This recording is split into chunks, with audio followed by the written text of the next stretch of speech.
एक कठोर सत्य सांगते तुम्हाला, बहुतेक जण पोलीस भरतीमध्ये फेल होतात. तयारी नसल्यामुळे नाही, तर चुकीचा जिल्हा निवडल्यामुळे.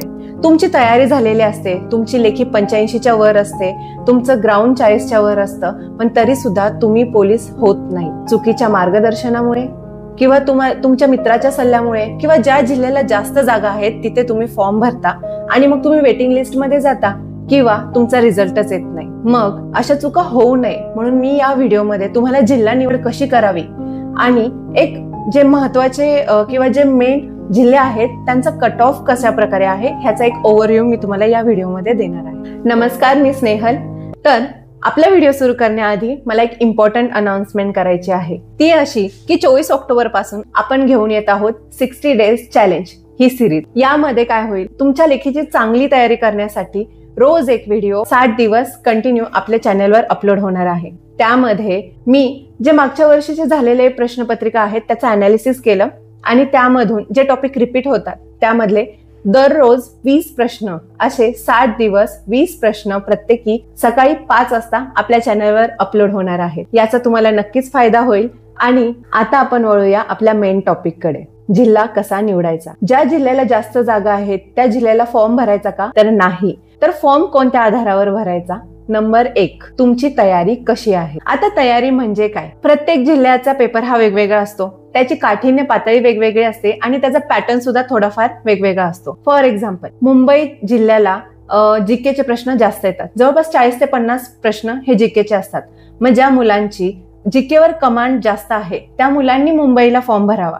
आता जे मुलं आहेत ज्यांचं मराठी, गणित, बुद्धिमत्ता आणि जीके असे जे 25-25च्या पॅटर्न मध्ये क्वेश्चन येतात, अशा पेपरमध्ये त्यांना 90 ते 95 मार्क पडतात. पण ज्यांची जीकेवर कमांड कमी आहे, जीके वीक आहे, अशा मुलांनी मुंबईला फॉर्म भरणार का, नाही. अशा मुलांनी मुंबईला फॉर्म भरू नये. आता मी माझं उदाहरण सांगते. माझी 4-5 महिन्यांची तयारी होती आणि जेव्हा पोलीस भरती आली तेव्हा मुंबईला 10,000 जागा होत्या. मग त्या जागा बघून मी मनाशी ठरवून टाकलेलं की मी मुंबईला फॉर्म भरणार. जेव्हा मी फॉर्म भरायला वेबसाईट ओपन करायचे तेव्हा मला लक्षात आलं की दररोज 50,000 ते 60,000 फॉर्म येत आहेत. मग ते बघूनच माझा कॉन्फिडन्स डाऊन झाला. त्यामध्ये आपलं जीके वीक. मग एवढ्या सगळ्या मुलांमध्ये आपला निभाव काय लागायचा म्हणून मी मुंबईचा प्लॅन ड्रॉप केला. मग पिंपरी चिंचवड जिथे 216 जागा होत्या आणि पुणे ग्रामीण चालक जिथे 63 का 69 अशा काहीतरी जागा होत्या, त्या ठिकाणी मी फॉर्म भरला आणि माझा तो निर्णय एकदम अचूक ठरला आणि मी पहिल्या 5 मध्ये आले. ते जर जागा बघून मुंबईच्या तेवढ्या 10,000 जागा बघून जर मी मुंबईला फॉर्म भरला असता तर माझं सिलेक्शनच झालं नसतं. दुसरा पॉइंट आहे ग्राउंड. आता तुमचं ग्राउंड चांगलं असतं, 40, 45, 50 पर्यंत पण असतं. पण उदाहरणार्थ आता विदर्भ किंवा मराठवाड्यातल्या मुलांनी जर इकडे पुणे, मुंबई, नाशिक असं लांब लांब फॉर्म भरला तर त्यांना प्रवासातच 12 ते 13 तास लागतात. मग काहींना काय तो प्रवास सहन होत नाही, मग त्यांची तब्येत बिघडते. काही जण ज्या दिवशी ग्राउंड आहे त्याच्याच आदल्या दिवशी येऊन प्लॅटफॉर्मवर झोपतात, रस्त्याच्या बाजूला झोपतात, फुटपाथवर झोपतात, वाटेल तिथे झोपतात. मग त्यांची झोप नीट होत नाही, मच्छर चावत असतात. व्यवस्थित झोप न झाल्यामुळं, प्रवासाचा त्रास झाल्यामुळं तुमचे जे 40 ते 45 मार्क येणारे असतात ते कुठेतरी तुम्ही 30 ते 35 मार्कांपर्यंतच येऊन थांबता आणि मग तुमचं लेखीला सिलेक्शनच होत नाही. त्यामुळे 2 दिवस ज्या ठिकाणी असे लांब फॉर्म भरले आहेत त्या ठिकाणी जाऊन राहावा, हॉटेलवर राहावा, पाहुण्याकडे राहावा. पण एक जास्त पैसे गेले तरी चालेल, पण व्यवस्थित राहावा, त्या ठिकाणी व्यवस्थित आराम करा आणि लाईट जेवण करा, फ्रेश माइंडने ग्राउंडवर जावा.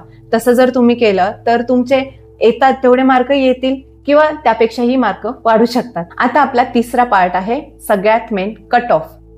तुम्ही ज्या जिल्ह्यात फॉर्म भरताय त्या जिल्ह्याचा मागच्या वर्षांपासून चालत आलेला कट ऑफचा ट्रेंड काय आहे. तुम्ही ज्या कॅटेगरीमध्ये फॉर्म भरणार आहात त्या कॅटेगरीला त्या वर्षी किती जागा होत्या, त्याचा कट ऑफ किती लागला, ओपनचा कट ऑफ किती लागला, त्या जर आपण तिथे फॉर्म भरला तर आपण ओपन मधून सिलेक्शन घेऊ शकतो का, ह्या सगळ्याचा डिटेल अभ्यास करा.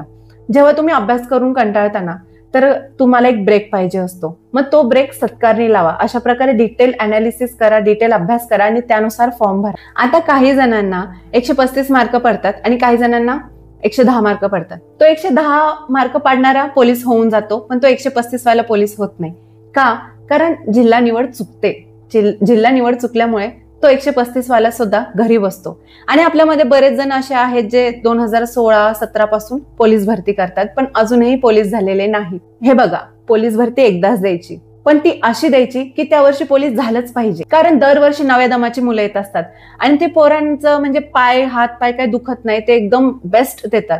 आता तुम्ही विचार कराल की ह्या वर्षी नाही झालं, पुढच्या वर्षी करतो, त्याच्या पुढच्या वर्षी करतो. दरवर्षी त्याच दमाची पोरं तेवढ्यांनीच ऍड होत असतात. त्यामुळे जे पण असेल ते एकदाच करायचं आणि एकदम फुल अँड फायनल करायचं. आता तुम्ही म्हणाल की मॅडम आम्ही करू शकतो, पण एक लक्षात घ्या की जे पहिल्यांदा आपण करतो ना ते खूप जोशनी करतो. तेव्हा जर रिझल्ट नाही आला तर मग आपले दरवर्षी जेव्हा पोलीस भरती येते तेव्हा मग थोडा उत्साह कमी कमी होत जातो. आपल्या पायाची हाडांची पळून पळून झीज होते आणि मग आपल्याला नंतर नंतर पाहिजे तसे ग्राउंडला मार्क येत नाही. त्यामुळे ह्या गोष्टी बारकाईनं लक्षात घ्या आणि तुम्ही त्या म्हणजे आताची भरती ना शेवटची भरती असणार आहे, आता मी पोलीस होणारच आहे या कॉन्फिडन्सनीच तुम्ही अभ्यास करा, ग्राउंड करा आणि नक्की पोलीस. आणि मी वर सांगितलेल्या गोष्टी सुद्धा लक्षात ठेवा. आता हा मी कट ऑफचा ओव्हरव्ह्यू देते, हा तुम्ही बघा, व्यवस्थित लक्षात घ्या.